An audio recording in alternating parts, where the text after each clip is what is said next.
اب یہ آ گئی ہے سورۃ العنکبوت کی آیت نمبر 24، وہی مضمون جو پیچھے چلتا آ رہا تھا. کچھ ذہن میں ہے کون سا مضمون چل رہا تھا؟ بیان چل رہا تھا نا حضرت ابراہیم علیہ السلام کا. اب ابراہیم علیہ السلام اپنی قوم کو سمجھا رہے تھے بتوں کی پوجا سے باز آ جاؤ، بت تمہارے خدا نہیں ہو سکتے، یہ نمرود تمہارا خدا نہیں ہو سکتا، تمہارا خدا کون ہے؟ اللہ. آپ نے قوم کو بڑا سمجھایا، پر قوم نے بھی ٹھان رکھی تھی کہ ہم نے بتوں کی پوجا نہیں چھوڑنی. جواب بھی ان کے پاس کوئی نہیں تھا. حضرت ابراہیم علیہ السلام کے دلائل کا ان کے پاس، توجہ چاہوں گا تھوڑی سی خاص توجہ، کوئی جواب ان کے پاس نہیں تھا. قوم کا ایک بندہ بھی حضرت ابراہیم علیہ السلام کی بیان کردہ دلیل کا رد نہیں کر سکا. ہوتا ہے نا دلیل کا مقابلہ دلیل سے کیا جائے، تو کسی کے پاس ابراہیم علیہ السلام کی دلیل کا بولیے گا کوئی جواب ہی نہیں تھا. آج بھی یہ رسم چل رہی ہے، جب کسی کے پاس جواب ہی نہیں ہوتا نا، پھر وہ کہتا ہے انہوں گولی مار دیو، انہوں جان تو مار دیو. یہ ہوندہ کون ہے؟ میرے مقابلے کھلوڑ والا، میرے نال گل کرنے والا. اب چونکہ میرے پاس اس کی بات کا جواب کوئی نہیں ہے، وہ کہتے ہیں پھڑکا دیو، گولی مار دیو، ان زیر زمین کر دیو. زمین تے زندہ کیوں ہے؟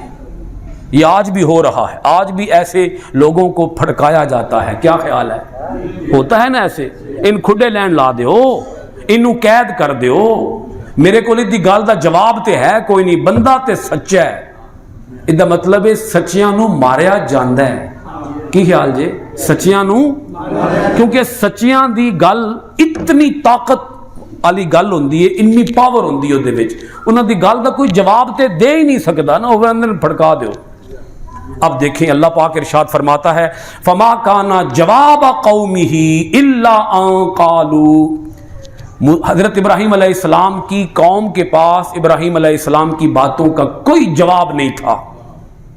فما کانا جواب قومہ، ابراہیم کی قوم کے پاس کوئی جواب نہیں تھا. الا ان قالوا، سوائے اس کے کہ وہ یہ کہتے اقتلوہ او حرقوہ، یا تو ابراہیم کو قتل کر دو یا ابراہیم کو زندہ جلا دو. استغفر اللہ معاذ. قوم نے دو ہی باتیں کی ہیں، دو ہی باتیں. اچھا پوری قوم تو نہیں بولی ہوگی، آپ کا کیا خیال ہے؟ بولے تو چند لوگ ہوں گے، نمرود بولا ہوگا جی، لیکن جڑے ہاں وچ ہاں ملان والے سن، اللہ فرماندا ہے او بھی بولے، اگرچہ بولے تے نہیں پر انہاں دے نال اس جرم دے وچ شریک تے ہو گئے. اے جڑے چپ رہندے نا غلط گل اتے، جڑے چپ رہندے او بھی غلط گل دے وچ ملوث ہو جاندے. چپ رہنا بھی غلط گل اتے، چپ رہنا بھی جرم ہے. یہ بات اللہ پاک نے یہاں لفظوں میں کہتے کہتے یہ بات بھی سمجھا دی ہے. قالو، سارے بولے، اقتلوہ، حضرت ابراہیم علیہ السلام کو قتل کر دو، او حرقوہ، یا اس کو جلا دو. وقت اب بہت تھوڑا رہ گیا ہے، میں کوشش کروں گا جلدی سے زیادہ بات کو کور اپ کر لوں. قوم کے تمام لوگوں نے لکڑیاں جمع کرنا شروع کر دی. کیا جمع کرنا شروع کر دی؟ کیونکہ انہاں فیصلہ کیتا بھئی اسی ابراہیم علیہ السلام نو معاذ اللہ استغفر اللہ لانی ہے اگ، انہاں نو جلانا ہے، انہاں نو ساڑنا ہے. ان ساڑنا واسطے او کی کر رہے ہیں؟ لکڑیاں، کیونکہ اگ تے لکڑیاں نال لگدی ہے نا. تہاڈا کی خیال ہے؟ بجری سیمنٹ نال تے اگ، تے انہاں بجری سیمنٹ ریت اکٹھا نہیں کیتا بلکہ کی اکٹھا کیتا؟ لکڑیاں. بڑھیاں عورتاں بھی لکڑیاں چن چن کے جنگلاں وچوں لے آ رہی ہیں، درخت کٹے جا رہے ہیں، لکڑیاں بنائیاں جا رہی ہیں جی. چھوٹیاں چھوٹیاں لکڑیاں وکھریاں، وڈیاں وڈیاں لکڑیاں، لکڑ وڈے وڈے وکھرے جی. اور پوری قوم نے اپنا سرمایہ خرچ کیا، اپنا سرمایہ پیش کیا. انہوں نے کہا بھئی ایک اے جڑا کام ہے نا، اپنے بتاں نو بچانا ہے. گل آ گئی ہے ساڈیاں بتاں اتے، اسی اپنے خداواں نو بچانا ہے. تے خداواں نو بچان واسطے اسی ابراہیم نو لانی ہے اگ.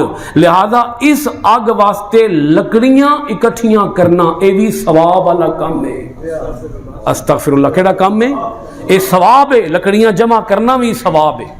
وہ بڑا ساتھ ہے. جویں اسی کوئی مسجد بنائیے تو اسی کہنے ہیں بھئی سارے چندہ دیو، تے اسی کہنے ہیں یہ چندہ دینا کی یہ بڑا ثواب. انج انہاں کیا بھئی لکڑیاں جمع کرنا واسطے پیسے اکٹھے کرنا ایک ہی یہ ثواب والا کام ہے. ابراہیم نو ساڑنا ہے، ساڈے خداواں دا دشمن ہے، انہوں اسی ساڑنا ہے. او دے کول ساڈی گل دا جواب تے ہے کوئی نہیں، ایک ہی جواب ہے، کی کرو آگ لا کے ساڑ دیو. بوڑھی سے بوڑھی عورتیں بھی لکڑیاں لا رہی ہیں، جوان مرد، بوڑھے مرد، چھوٹے بچے، بچیاں، ہر کوئی، قوم کا ہر فرد. یہ بات زور دے کے سمجھا رہا ہوں کہ ملکی سطح پر لکڑیاں اکٹھی کی گئی، سرکاری سطح پر لکڑیاں اکٹھی کی گئی، حکومتی سطح پر لکڑیاں اکٹھی کی گئی.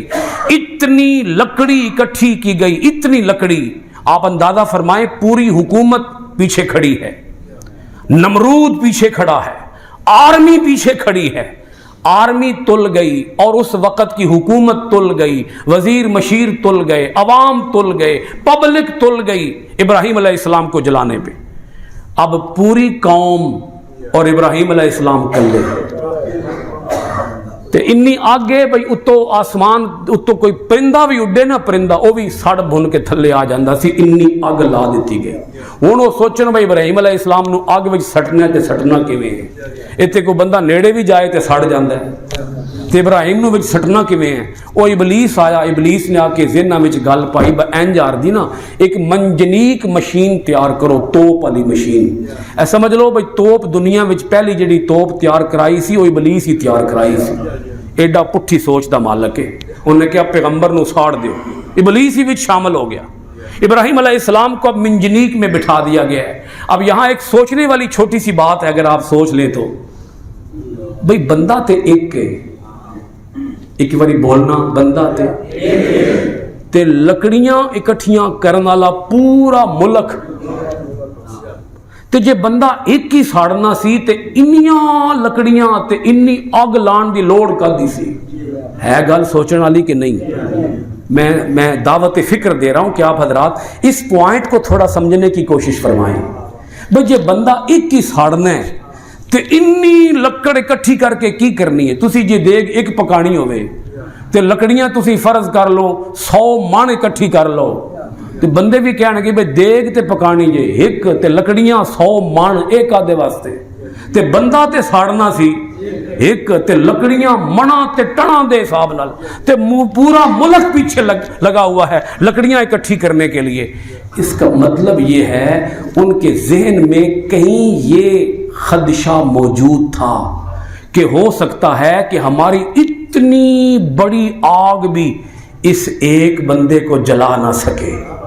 اندر سے ڈر تھا ان کو، یہ ڈر ان کو اندر سے تھا کہ ہو سکتا ہے کہ ہماری لکڑیاں مل کے بھی اور اتنی آگ مل کے بھی ایک بندے کو بھی جلا نہ سکے. یہ ان کے اندر ڈر بولیے گا موجود تھا، یہ خدشہ موجود تھا.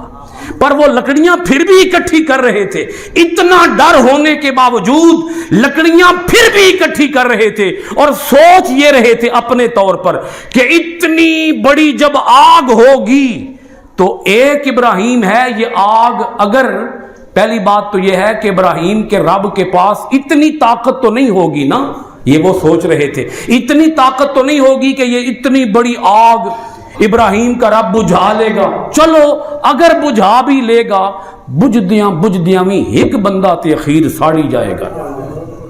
کل سمجھ آئی کہ نہیں آئی؟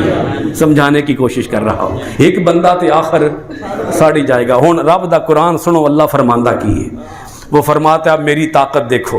یہ سارا ملک، یہ پوری حکومت، نمرود کی پوری طاقت، اس کی پوری فوج، پوری حکومتی مشینری ابراہیم کو جلانے پہ تل گئی. وہ رب فرماتا ہے فَأَنْجَاهُ اللَّهُ مِنَ النَّارِ، ایک اکلے رب نے اپنے ابراہیم نو آگ تو بچا لیا. اللہ فرماتا ہے اللہ نے اس کو آگ سے بچا لیا. تے بچایا کیویں؟ او لکڑیاں اکٹھیاں کرن تے انہوں نے مہینے لائے سن. بولو خبلا کی؟ تے رب اس اگ نو باغ بنان وچ 1 سیکنڈ بھی نہیں لایا. اے جے رب دی قدرت۔ اب اس میں پیغام کیا ہے؟ ان فی ذالک لآیات لقوم یؤمنون۔ وہ رب فرماتا ہے بے شک اس واقعہ کے اندر ان لوگوں کے لیے بڑی نشانیاں ہیں جو ایمان لاتے ہیں۔ وہ رب فرماتا ہے اگر تم میرے ہو جاؤ، اگر میرا حکم مان لو، اگر میرے دین کو قبول کر لو، اگر تم میرے پیغمبر کے ہو جاؤ، تو پھر دیکھ لو پوری دنیا بھی مل کے تمہیں جلانے کے لیے آ جائے، تمہارا بال بھی نہیں جلا سکتی۔ تو ابراہیم علیہ السلام، اللہ فرمایا اے آگ یا نارو کونی بردم و سلام علی ابراہیم، اے آگ تو ٹھنڈی بھی ہو جا، تو سلامتی والی بھی ہو جا، کس کے لیے؟ میرے ابراہیم کے لیے۔ وہی آگ پھر باغ بنی، ابراہیم علیہ السلام ہنستے مسکراتے اسے آگ دے وچوں باہر آئے، تے باہر آ کے حضرت ابراہیم علیہ السلام نے قوم نو کہا اے میری قوم، یہ آگ لگائی تم نے ہے، بجھائی میرے رب نے ہے۔ ایک آگ وہ ہوگی جو لگائے گا میرا رب، بولنا ذرا، لگائے گا، یہ آگ تو لگائی تم نے، بجھائی میرے رب نے۔